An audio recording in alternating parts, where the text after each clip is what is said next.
Les retombées de la fuite d'une conversation sur Signal entre de hauts responsables de la défense américaine sont suivies de près ici en Europe, étant donné que les conversations ont apparemment donné un aperçu non filtré des opinions de l'administration Trump sur son partenaire transatlantique. Et le secrétaire à la défense, Pete Hegseth, décrivant l'Europe comme étant pathétique. Les capitales européennes ont répondu.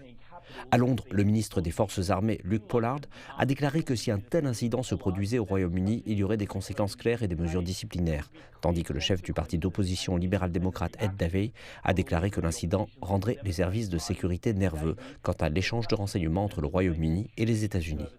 Toutefois, la vice-première ministre britannique Angela Rayner a déclaré que les relations avec Washington étaient aussi solides qu'elles n'avaient jamais été. La révélation du contenu de la conversation intervient à un moment où la plupart de l'Europe s'inquiète de la rhétorique américaine à l'égard de l'Europe. Le Conseil européen des relations étrangères a récemment conclu que le président Trump ne complotait pas contre l'Europe, mais qu'il considérait de plus en plus le bloc comme géopolitiquement non pertinent. L'Institut italien pour les affaires internationales a quant à lui déclaré que l'administration Trump considère l'Europe non seulement comme un concurrent, mais aussi comme une menace économique et même idéologique. Entre-temps, sans aborder directement la fuite, le président du Conseil européen, Antonio Costa, a déclaré que les récentes tensions géopolitiques confirmaient que l'Europe devait se doter de tous les moyens nécessaires pour se défendre contre les agressions militaires, ajoutant que la paix sans défense était une illusion.